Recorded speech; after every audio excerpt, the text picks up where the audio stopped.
logging in and getting on Zoom. I want to welcome you all. Thank you so much for being here today.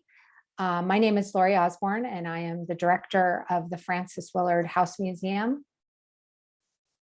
And this program today is part of our Views on Women's History series. We're really excited to bring them to you via Zoom, even though we've reached the time where we could gather together.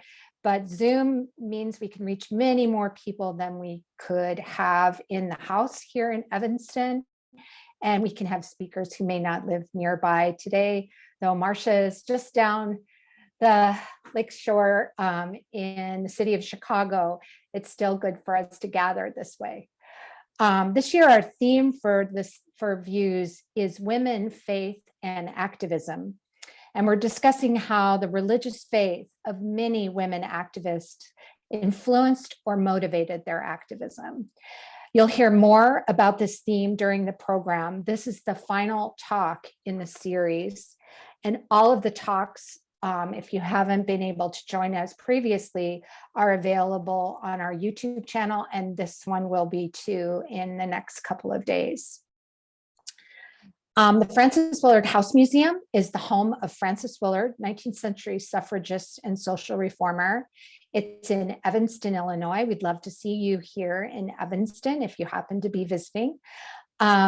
Willard was the longtime president of the Women's Christian Temperance Union, which was the largest organization of women in the world by 1895. And you can find out more about her home, Willard, and the WCTU on our website, franceswillardhouse.org.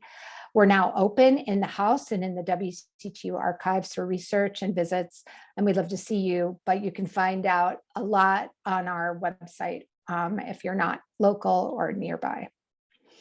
If you don't already get our email newsletter, be sure to go to our website and sign up and follow us on social media as well. You can also make a donation on the website to support our work and this talk if you would like to and are able to. This program year, all our programs will remain free, but we are encouraging those who are able to make a donation today. A link will be posted both to our website and to our donation page in chat if you're interested.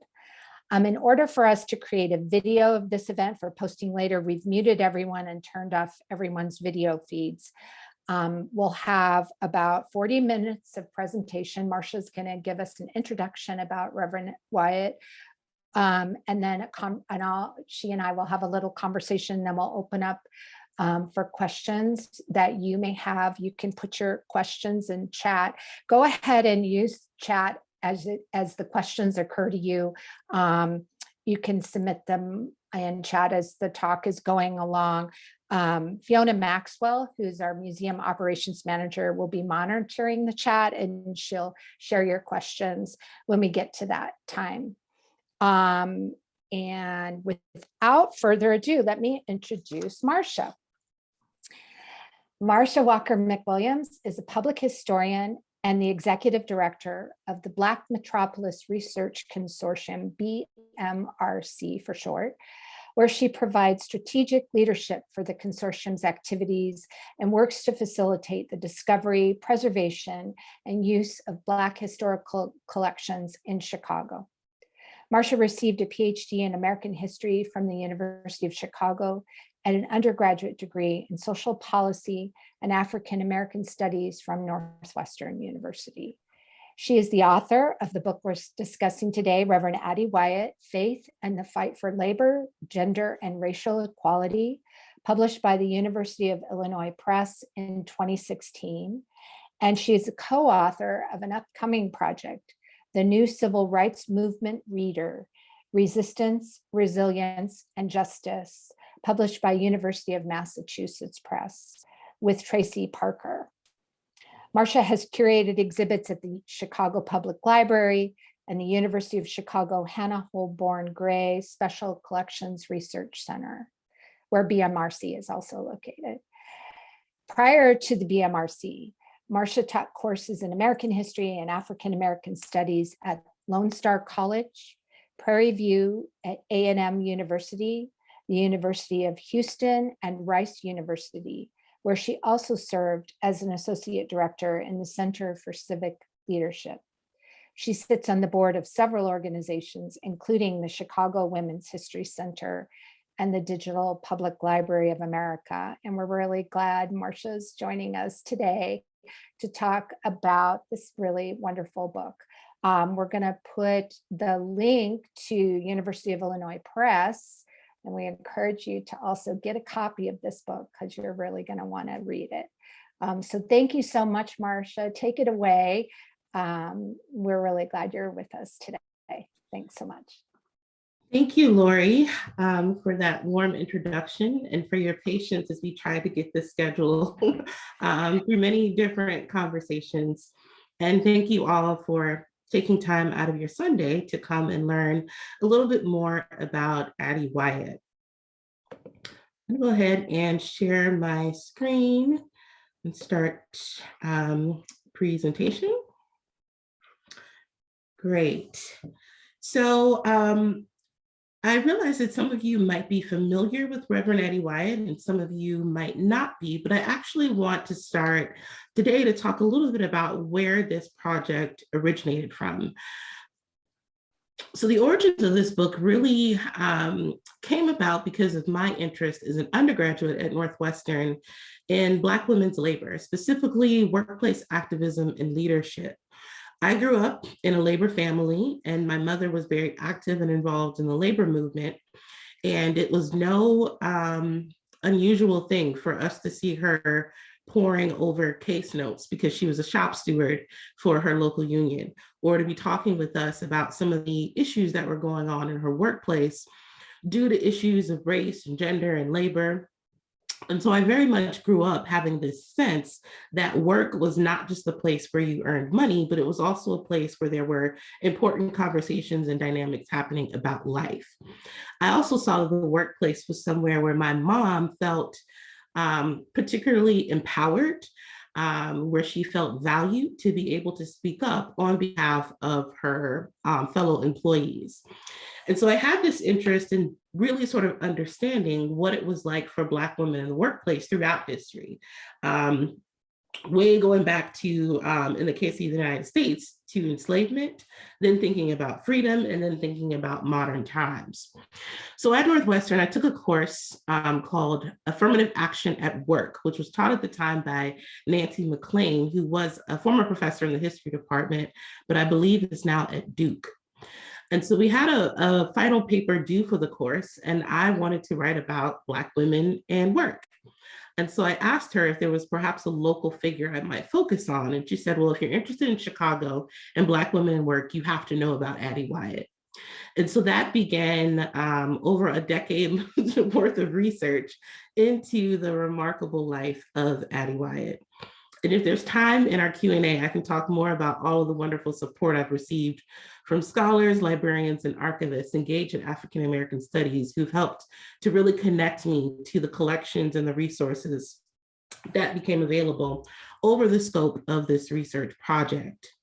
Addie Wyatt was born in 1924 in Brookhaven, Mississippi, which is about an hour south of Jackson. In 1930, her family left Mississippi and arrived in Chicago in the sort of waves and throes of the Great Migration. Once in Chicago, Addie Wyatt began to make a name for herself as a labor leader. She began in the United Packinghouse Workers of America, or the UPWA, in the early 1940s, working really on behalf of her family. She married early, had 2 young boys, and when her husband was enlisted in the Navy, she needed to help provide a living for the family. And so she sought work in Chicago's meatpacking plants, which is where she began.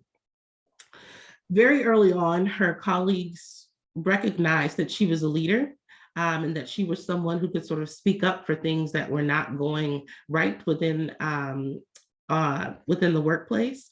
And so she started to become a union steward. Then she became higher up in the union, eventually becoming president of a local union. In the 1950s, the 1960s, and 70s, she continued to grow in stature within the labor movement. And as her union merged into several other unions, she continued to become a high-ranking officer. By the time she retired from the labor movement in 1984, she was the highest ranked African-American woman, serving as a vice president in the United Food and Commercial Workers, which represented over 1 million workers in the United States at that time. So many people know Addie Wyatt as this dynamic labor leader who started locally, but then became sort of nationally known throughout the movement. But Addie Wyatt was also very active in civil rights circles. Certainly, she was active in civil rights struggles in Chicago. Her family lived in Altgeld Gardens, which was a housing project on the far south side of Chicago. And this was the time in the 1940s when much of the public housing that was being built for African Americans to live in was actually considered very nice housing at the time. However, being so far south in the city of Chicago, they were not even really able to utilize local resources. So they weren't able to get care at local hospitals. They had difficulties with public transportation, difficulties with public swimming pools, and other areas of public accommodation. So that was one of the first areas where Addie Wyatt began getting involved in civil rights, was really in Chicago, fighting for the rights of African Americans to public accommodations, to housing, to employment, and many other ventures. She also became very active in the Southern civil rights movement. 10 years before Dr. King arrived in Chicago as part of the Chicago Freedom Movement, Addie Wyatt, through her union, had raised thousands of dollars to support the Montgomery bus boycott. And so she became very active and involved in supporting the Southern Civil Rights Movement in the 1950s. She had sojourned to Selma in the 1960s. And the image on the left is actually of her on the dais at the March on Washington in 1963. So she was very involved in civil rights, both locally and nationally. Some people are also familiar with Addie Wyatt as a champion of women's rights and very involved in feminist activism in the 1960s and the 1970s. She certainly became more involved in working women's issues through her work with the union, but she also became more involved in national areas as well, particularly around legislation and fighting for women's rights in a number of areas. She was appointed to President Kennedy's Commission on the Status of Women in 1963. She was a part of the founding of the National Organization for Women, and she was also a key supporter of the Equal Rights Amendment in the 1960s and 1970s. In 1975, she was sort of elected, or I guess appointed, not quite sure, that's still a mystery, as one of Time Magazine's Women of the Year. And the center image has her there at the bottom left. And she was also very active in International Women's Year and the National Women's Conference that took place in Houston, Texas in 1977.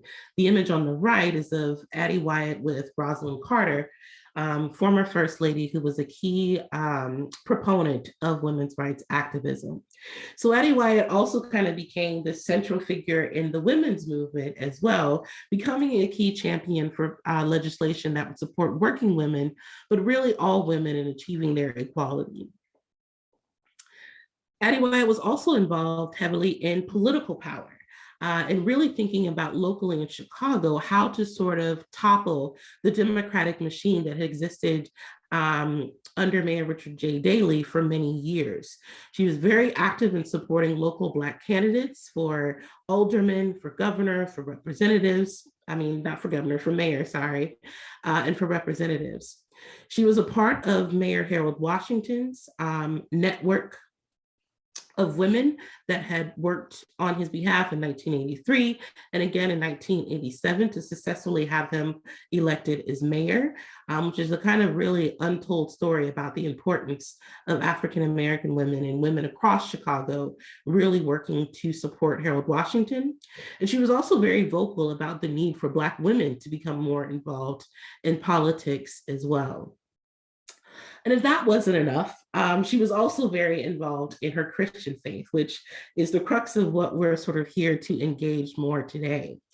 Addie Wyatt was born and raised in the Church of God. I'll talk a little bit more about that in a few minutes.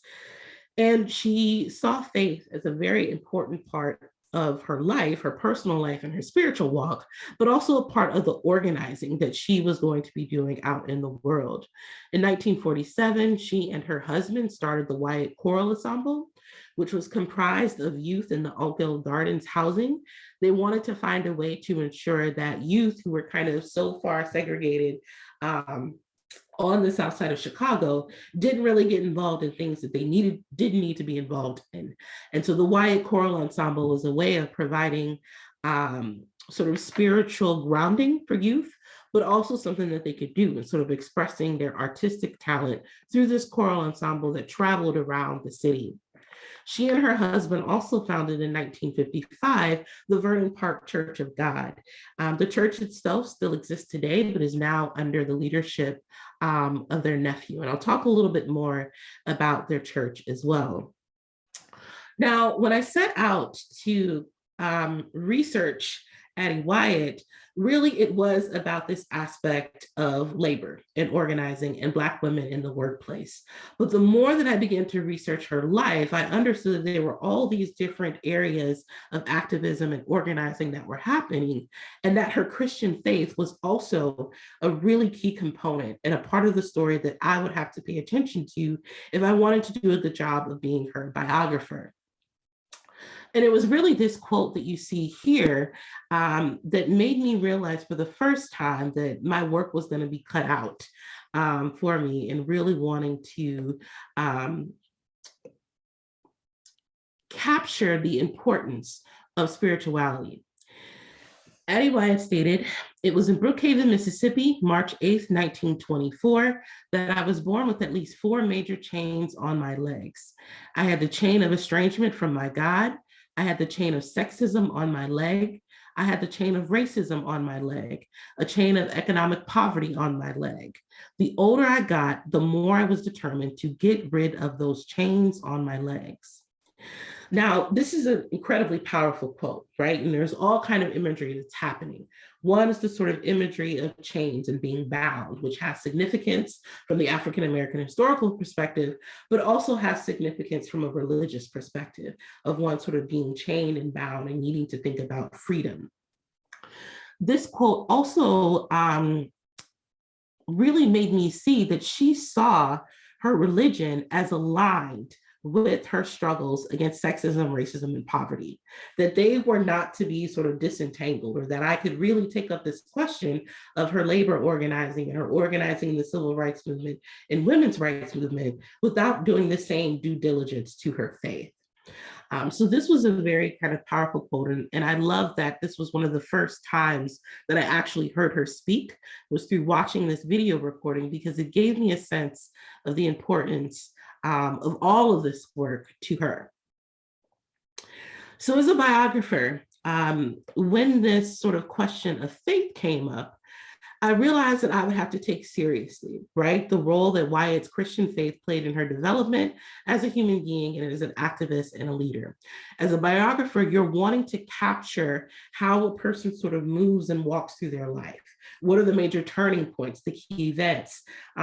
What are the ways in which they are being impacted by the world around them, but also how they are impacting the world? And so as a biographer, definitely put on notice.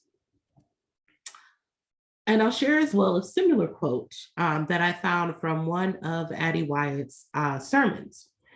Here she says, "My Christian faith in God and my personal involvement within the church strengthened me and enabled me to cope with the chains of hurt, hate, disappointment, and desperation. They also forced me to find the courage to pursue another avenue, to relieve the chains that held me captive and denied me human dignity, self-worth, freedom, justice, and equality." So again, she's calling upon the fact that it's her faith in God that really allows her to be able to deal with everything that she is experiencing in the world. And that it's these outlets through organizing and through activism that are really then able to sort of strengthen her faith and to allow her to become that much closer to the freedom, the dignity, and the equality that she's seeking. So as a biographer, Addie Wyatt sort of did a great job through her archives of letting me know that this was a key part of her story. On the other hand, I'm also writing as a historian. And so there are different sort of historical debates, questions, themes that I have to be able to engage with and to really sort of center Wyatt's life and work. So as a historian, I had to root Wyatt's religious experiences and her theological viewpoint within the larger historical context and development of religious thought and practice. And within that, specifically kind of focusing on the intersection of race and gender, since we are talking about a Black woman. So again, my work was cut out for me. And I will be very honest and transparent in stating that I was not as prepared for the work of thinking about faith and activism and religion as I was the other work of sort of thinking about political power, civil rights, labor, women's rights. In part because I had already had an interest in those areas. I was more sort of well-versed. I had taken more courses in them, I had read more, but I was not as connected with this sort of question of religious inquiry. And so a lot of the work that I had to do was really sort of preparing myself to understand what the historical debates were around religion, to understand the place of Black women within these debates. And so I started a huge kind of literature review in all of these different areas. So thinking about African-American religious history, because there's a component in the question of race that becomes very important for Addie Wyatt's religious trajectory. There's also this question of social gospel. If someone is talking about their religious activism within the context of trying to free themselves of economic poverty and racism, of sexism, and all these worldly isms, there's a connection there to thinking that the work of religion and faith is really about thinking about how one can sort of improve the world and leave a better mark on the world. And that happens through this concept of the social gospel, that one sort of lives their life in order to do good. There was also the question, though, of liberation theology, and particularly thinking about this notion of freedom, that there was a liberatory aspect of Christianity, of Christ. And so I wanted to be sort of well-versed in thinking about liberation theology and the ways in which liberation theology had branched out to include Black liberation theology, which arises in the late 1960s, as well as feminist liberation theology, and finally, womanist liberation theology. And so really kind of walking in those spaces and understanding that as well. Addie Wyatt was a member of the Church of God. And this is not to be confused with the Church of God in Christ. It's a different sort of practice of Christian faith. And so I had to sort of understand the trajectory of that particular church and their practice and how Addie Wyatt is sort of reared in that. I also had to understand the plight of Black women preachers, since Addie Wyatt did seek and gain ordination, and I'll talk about that in a couple of minutes. It is not an easy feat for Black women to become preachers and to be ordained, even in this day and age. And so understanding what the history of that had been was important. Understanding the Black church as well and how it changes over time. Addie Wyatt, being a child of the Great Migration, leaves a rural church in the South to come to a hustling and bustling Chicago in the 1930s when the Black church is exploding into many more denominations in order to support Black migrants. So that's another part of the story to understand. And then I also had to sort of understand the religious right and the ways in which religion and social political movements start to play themselves out in the 50s, 60s, and 70s, because Addie Wyatt is coming from this perspective of being someone deeply rooted in their faith, but really fighting for progressive causes at a time when religion is really being sort of linked almost exclusively in some ways to the religious right. So there was a lot of work that I had to do in terms of thinking about Wyatt's faith and activism, both in terms of a biographer, but also as a historian. So I want to just walk through some of these key moments that I parse out in the book, sort of thinking about this from a biographical aspect, but as well as a historian. So Wyatt's faith. Her upbringing is a key piece in terms of thinking about where does she get her faith from and how does it evolve into sort of organizing and thinking about making an impact on the world. The image on the left is a sort of superimposed image of Addie Wyatt's mother, Maggie Cameron, and her father, Ambrose Cameron. Her mother was very much involved in the church and very much steeped in faith, as well as her paternal grandmother who lived with the family when they first arrived in Chicago. And so Wyatt grew up always sort of hearing from her mother about the importance of faith, about attending church, but also this notion, this aspect that life can be better, that things can be better, and that with sort of maintaining one's faith, you would be able to find a way to get to that better life. Her family experienced really abject poverty when they arrived as new migrants in the Great Migration. They struggled, her parents struggled to find employment. Her mother actually got sick not that long after they arrived and passed away. And so Addie Wyatt, as a teenager, would have to take over rearing her younger siblings. And then at the same time, she got married not that long after and had two of her own sons. So very early on, she kind of had a lot of weight on her shoulders. But her church, the Langley Avenue Church of God, was a key place where she was able to find community, where she was also able to find some economic support. She was a wonderful pianist and would accompany the choir at her church. She would also accompany soloists later on. She even filled in for the pianist for Mahalia Jackson at one point. That's how good she was as a gospel pianist. And so the church kind of became a center and a place of sort of marking where one could find community, where one could find sort of respect and dignity, while also going through some of these very difficult circumstances.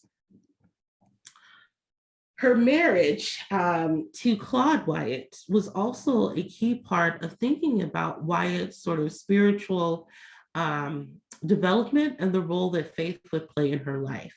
They were married very early in 1940, and they would be married for 70 years until Claude Wyatt passed away in 2010. And they were both sort of very much steeped in religious faith and thinking about how religion could play a key part in their lives moving forward. I absolutely love this image of them on the left. It's when she went to visit him when he was at the Great Lakes Naval Base up north in the 1940s during World War II. And it's just this beautiful image of sort of love and youth and promise and happiness. The image in the middle is them probably about 15 to 20 years later, where they had already started the Vernon Park Church of God. The Wyatt Choral Ensemble was also going. And they saw the church as a way to, again, sort of bring community to people. Faith had been a very important part of their life, and they wanted to continue to do that, but doing it through the sort of religious structure of the church. And then the image on the right is of them in the 1980s, sort of much later in life, before they would eventually sort of turn the church over to their nephew. And it's a very interesting sort of relationship that the two of them had. By all accounts, they were very loving and supportive of one another. And they dealt with, I think, ideals of what a sort of Christian marriage was supposed to look like.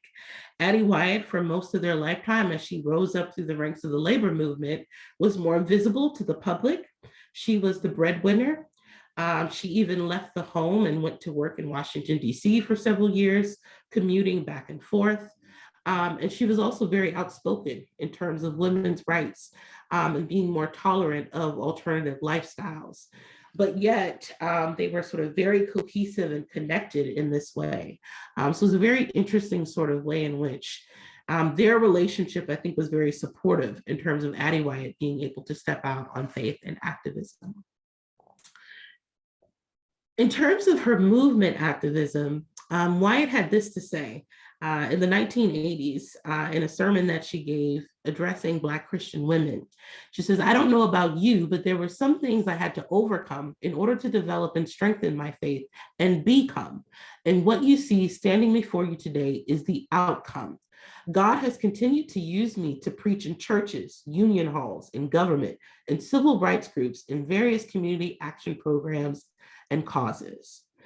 And so again, sort of looking through her archives and really working directly through some of the things that she's saying, you get the sense that Wyatt saw no separation between her faith and the work that she was doing organizing. In fact, she saw them as sort of ordained in a sense, right? That God had sort of given her these talents that she was to use in all of these different venues in order to help bring about greater freedom, equality, and justice for all people. And so for her, it was really a kind of seamless interweaving of her faith and her activism. And she did this while sort of balancing a lot of competing ideals. I just recently talked about some of the things that she and her husband sort of dealt with in terms of perceptions of their marriage, but also in terms of what it meant for Wyatt. As a Black woman labor leader, a Black feminist, a Black woman preacher, a pastor's wife, she had to deal with all of these sort of ideals of how she was supposed to live and be in the world.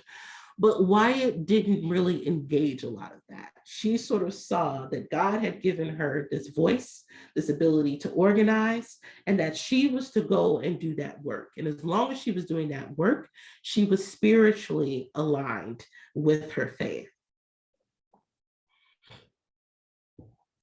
And you can see this in several of the key sort of events and moments that I talk about in the book.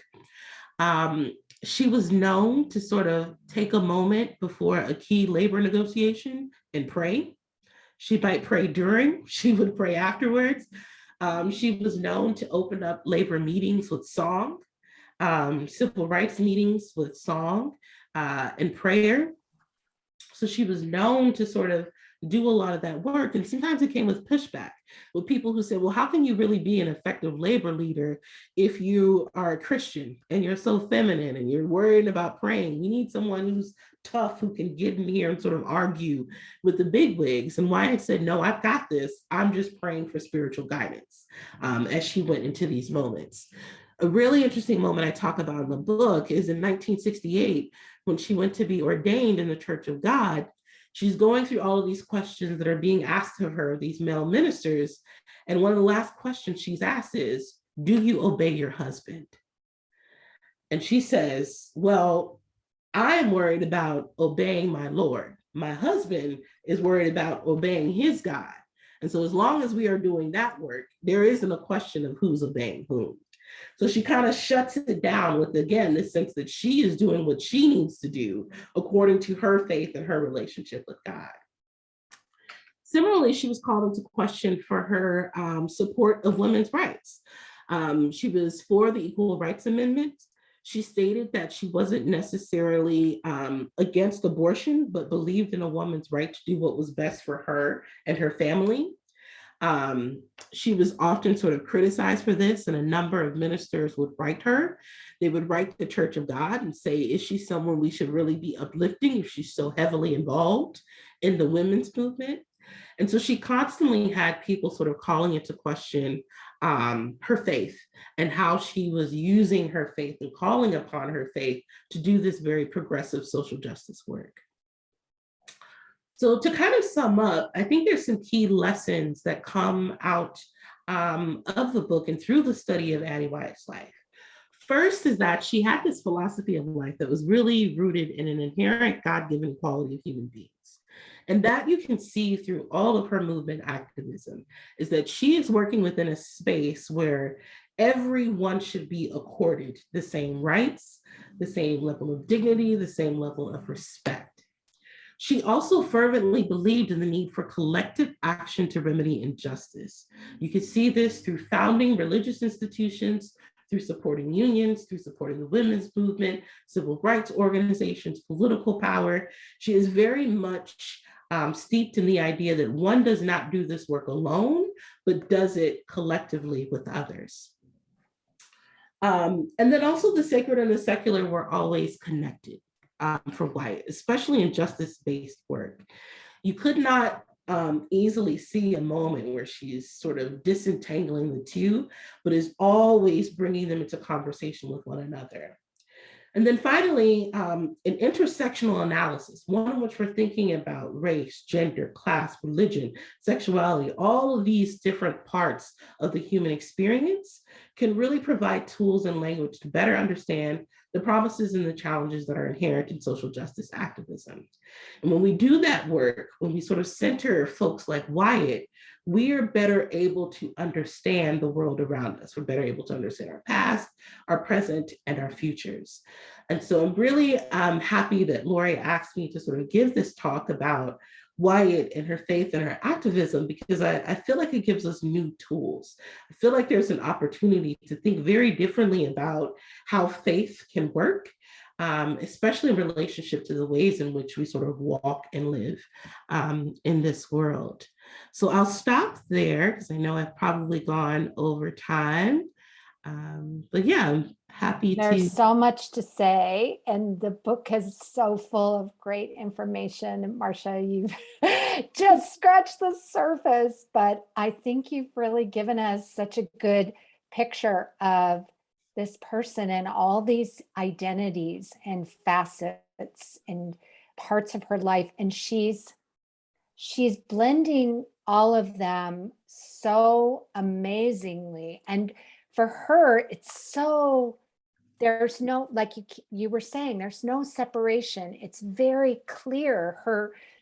She seemed to have this very clear sense of herself and her work and her beliefs. And I mean, I'm very impressed by how solid she, feels.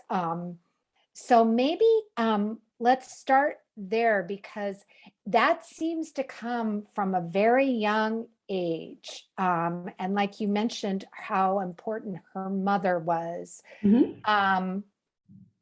And she just seems to have kind of got this strong sense of purpose. So maybe talk about that, but also talk about maybe some moments that you talk about, because it's not she has some moments of crisis. Mhm. And the move to Chicago is sort of an uprooting, a big change. And then the loss of her mother, and then the move to Altgeld Gardens, like in those early years, she seems to have a lot of she has these moments, but also she carries, some common things that kind of give her grounding while she's sort of struggling with finding and then starting to work. I mean, these are critical years for her. So maybe talk a little about what that was like for her in that time.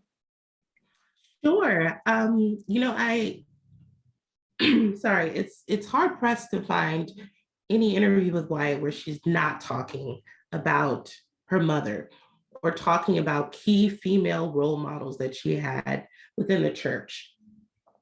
And I think that's so important. And it was one of the ways where I initially sort of connected to Wyatt, because Mm-hmm. the reason why I wanted to do this work was because of my mother. And so there Yeah. was that kind of thread that was there. But you're absolutely right. She does have these moments of kind of crisis that happens. She loses her mother. She's taking care of her siblings. She's facing racism and sexism on the job. Her husband has gone away. She has two young boys. They're still dealing with poverty. They're apart.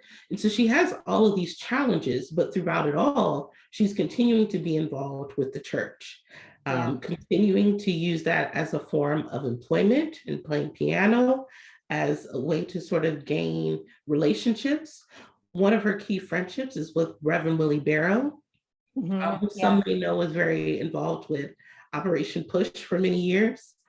And so she's able to find kind of female relationships through the church that help her to make it through some of these very sort of challenging moments.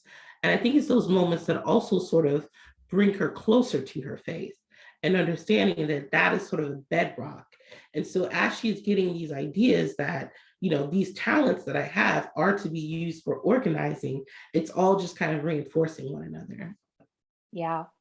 Yeah. And then she sort of takes that community, and you can see her starting in her work environment, as she's starting to recognize that the union in the workplace can function the same way, as a way of collective support, of finding community, of working through issues and problems like together. Like you can start to see where she's bringing her church life, almost this sense of that, you know, into these other places. And especially in those early years where she's just starting to do the union work, she's really starting to see its potential as a place of you know, of not only just striving for the particular issue that's on the table, you know, in the negotiation, whether it's wages or, you know, people getting fired unfairly, like things like that. She's looking for it as a place to get people together, like that we do better when we're working together, regardless what it is. Yeah, absolutely. And it's so, you know, I think we talked about this, Lori, in the conversations when we got to it, that you have to imagine how difficult it is, because, you know, there are lots of sort of losses in the book, you know, union struggles that are lost, civil rights struggles that are difficult. There are all these things that are kind of testing her faith and her will, but yet she continues to keep getting involved, right? To digging deeper into the union, becoming more embedded in the leadership, seeking out other movements and other organizations where she continued to do this work. And it's tough to think about, like, what sustains this, right? And I think it really was her faith that sustained it. And this notion that if you continue to kind of have the sort of faith in the struggle, so to speak, you will be able to sort of move towards a better future. Yeah, and that faith in humanity. There's sort of that underlying faith in that human beings all have value, like the things that her mother starts her out with. You know, that golden rule, all of those things that you know, come from faith, but really have some kind of universal, sort of more universal values. So important to see her take that thread and carry it into everything. So one of the things you mentioned, I love, you start the book with this idea that we really need to, and you sort of ended your talk with this, we really need to understand our history, that modern feminism, like our modern political issues today, everything has this trajectory. And Wyatt, you know, a lot of Black women's activism is sort of forgotten, lifted out of its history, left out of the history, and that it's so important to put it, reweave this story again and give us this this story of Black women's activism. I sort of look further back and see Wyatt's antecedents even further back into the 19th century, and seeing the Wyatt isn't working on the same issues as you know, women's suffrage has passed by the time she's born, and prohibition is ended by the time she's really, you know, working in the movement. But her sense of, so she's coming from a tradition and she's building a tradition. So maybe talk a little about that, not just the religious part, but these other the other antecedents that she comes from, and how important it is to recover that story, that, you know, the long arc. So yeah, absolutely. And you're so right. There are so many sort of antecedents and sort of preceding moments in history that help inform, you know, Wyatt's life. When I was conducting research and really thinking about this issue of Black women speaking, because one of the things about Wyatt is that she was a prolific speaker. There are so many of her speeches and her sermons that are now accessible at the Vivian Harsh Collection, the Chicago Public Library, and other places, is that she spoke and she was unafraid to let people know what she thought and why she thought it. Yeah. So I wanted to sort of understand where does this tradition come from? How do I understand the pushback that she gets? And so that took me way back to folks like Mariah Stewart and Jarena Lee and Julia Foote, and thinking about these Black women who were speaking, 19th century, speaking in public, right? And in some instances being vilified for that, because women were not supposed to speak, and especially not Black women. They were not supposed to be speaking and having political thoughts, or even authoring religious thoughts, right, from a place of authority. And so being able to sort of understand that those kinds of challenges and stepping into that space was something that women had been doing for a very long time, that Black women had been trying to do, was really important. Thinking about organizing and community activism and labor-based organizing, right? That there are African-American washerwomen, right, in the 19th century who are engaging in labor-based struggles. And so one of the reasons why, as a historian, I just loved writing this book was because it gave me the opportunity to be able to understand and connect so many moments from the perspective of Black women's history, and Wyatt's life kind of being the vehicle, right, through which to sort of move it forward. So it was really great in that aspect in terms of thinking about the broader trajectory.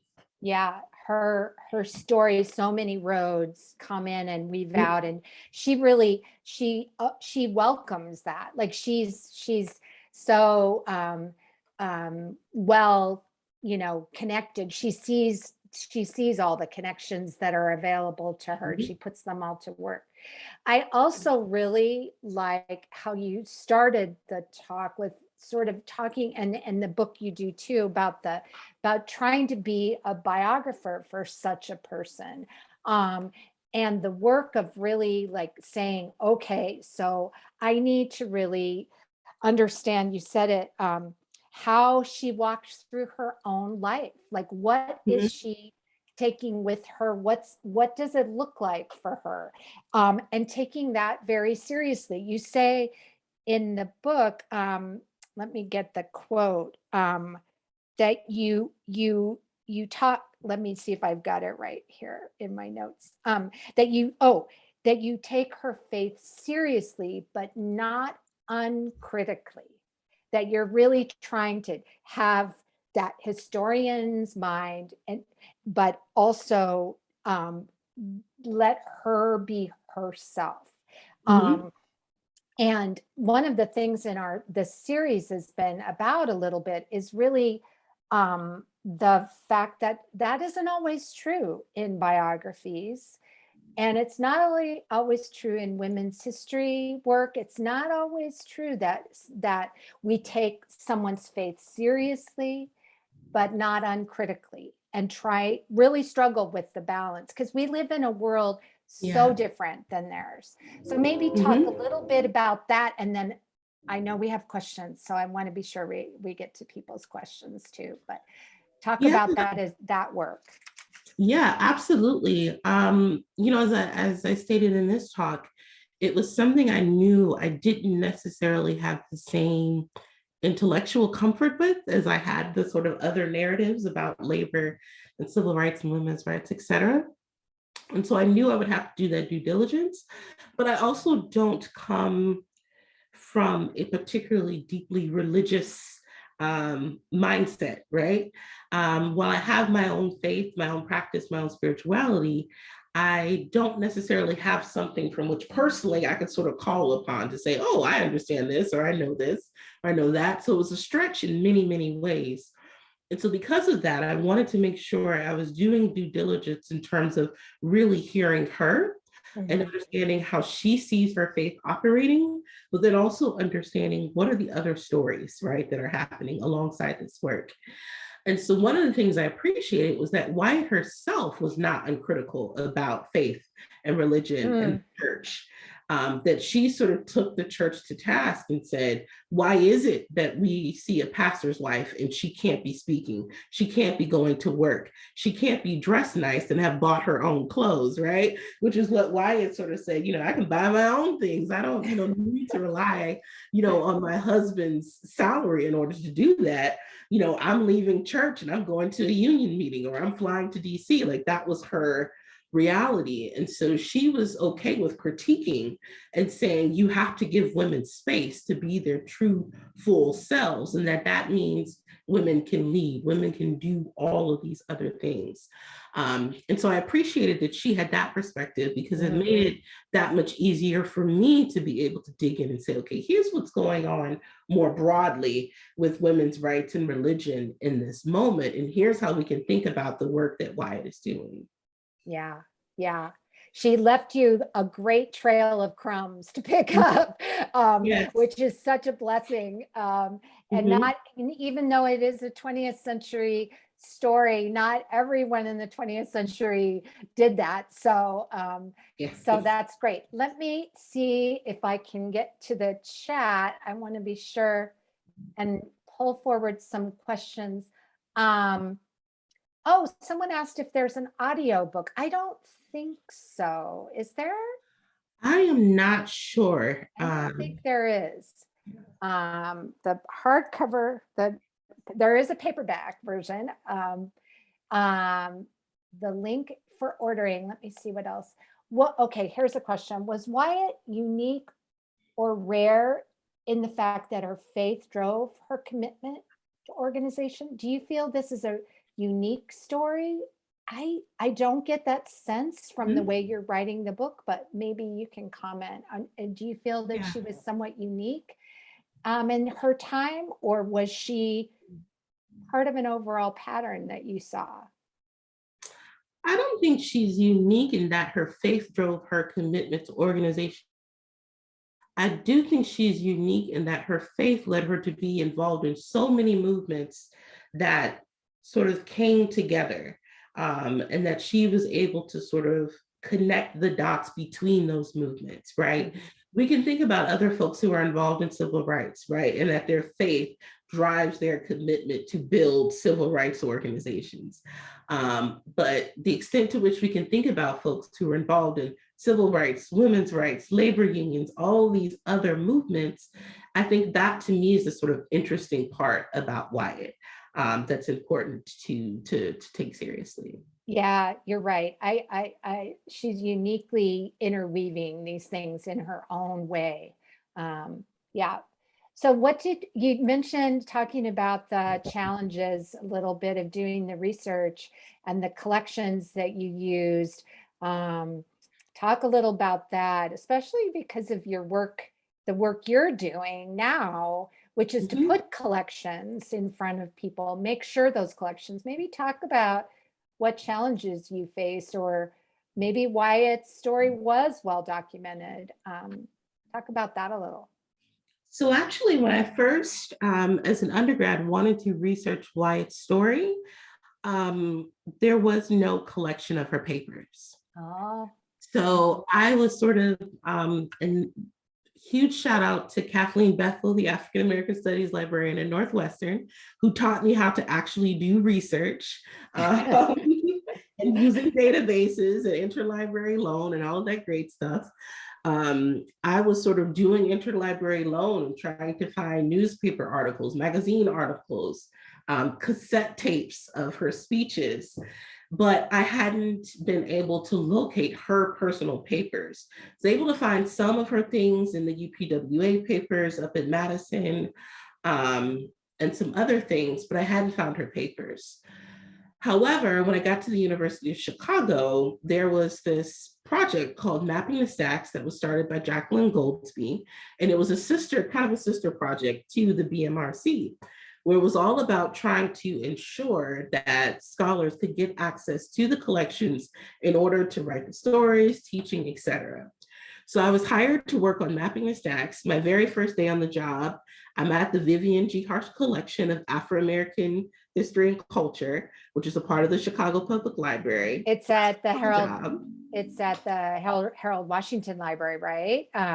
So no. Vivian Harsh is. Tell us a little about that really quick. Yeah. So Vivian Harsh is at the Woodson Regional Library, which is at 95th and Halsted.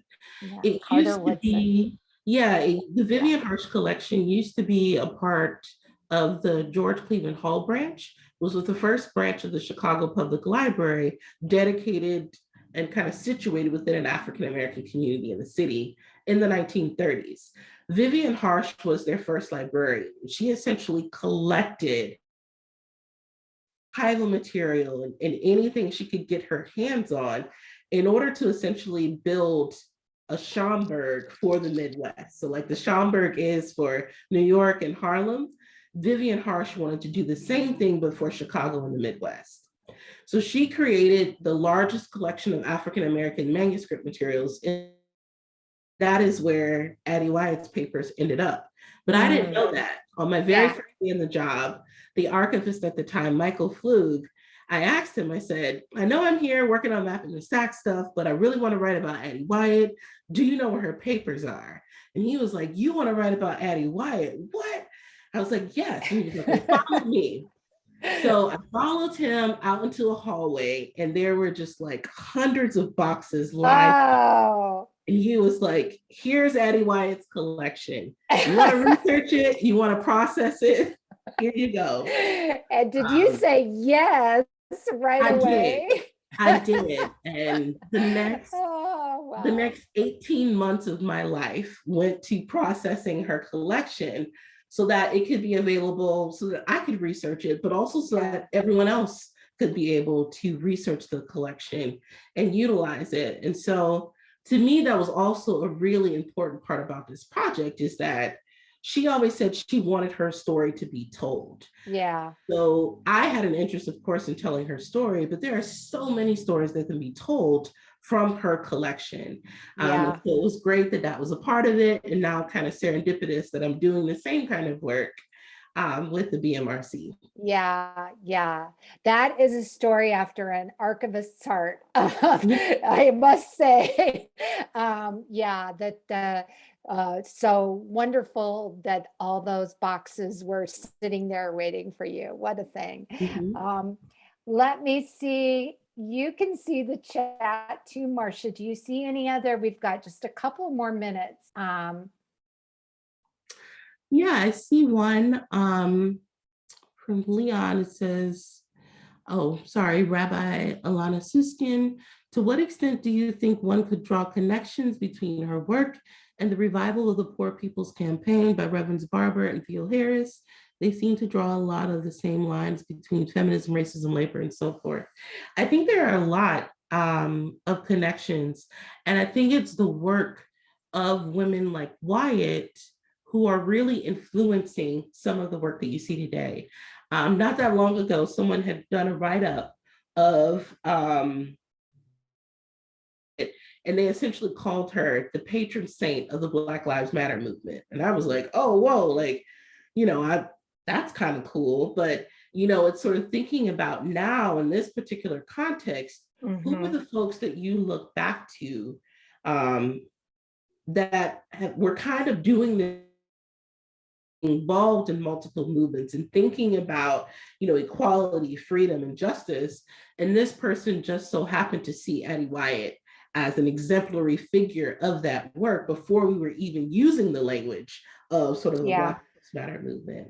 And so I think that there are definitely a lot of connections in terms of thinking about, in order to deal with a lot of the issues we have today, and sort of thinking about the revival of the Poor People's Campaign, is that it's not solely economic, right? It's also the race, it's also gender, it's region, it's all of these different things, it's citizenship, right? It's all of these different things. And so in order to sort of treat the problem, you have to treat all aspects of it, right? And that's all aspects of sort of human identity. Yeah. I think that is a beautiful place to wrap up today, because one of the things that we believe here is that, like, laying these foundations, really understanding where we've come from, can really inform understanding our world and today, and understanding those, where this all, how this all, and she very much saw it herself. She had a long life. She had time to see her own place in history. So really, you are tapping into her own kind of understanding of how that all happened too, which is, wonderful that she could see it as well, and you can tell that story. So thanks. So, the next work is this book. Tell us, maybe that's where we should end it. Tell us a little about the book that you've got coming out. It's coming out this coming year, or 2023. next It's coming year. out. And so it's actually a reader with my good friend, Dr. Tracy Parker. She and Yeah. I went to the University of Chicago together. We worked on mapping the stacks together, where we kind of, I think, developed this love being historians for primary documents. And so we had the idea to pull together a reader for high school and undergraduate students that would really sort of put into context what it is that they've been seeing over the past 10 years with the longer history of the sort of long civil rights movement. And so the reader itself starts in the 1930s and 40s with the labor movement, and thinking about the role of African Americans within that. And it goes up into the present, right? And sort of thinking about Black Lives Matter, COVID-19, the pandemic, ways in which this sort of activism on behalf of African Americans and others who believe in social justice work has really led to struggle. And so it's a primary source reader where students can really read and see images, letters, all kinds of documents from the past and the present in order to better make sense of the movement that they see today. Wonderful. I love it. That's wonderful. Well, we'll look forward to that. Maybe we'll have to have you come back and talk a little about that too. All right, Marcia. Well, thank you so much. Thanks to everyone. Great questions. Very much enjoyed reading and talking about Addie Wyatt. And take care and stay tuned. We'll have an upcoming new series of views programs next program year. So thanks, everyone. Have a great rest of your Sunday. Bye now.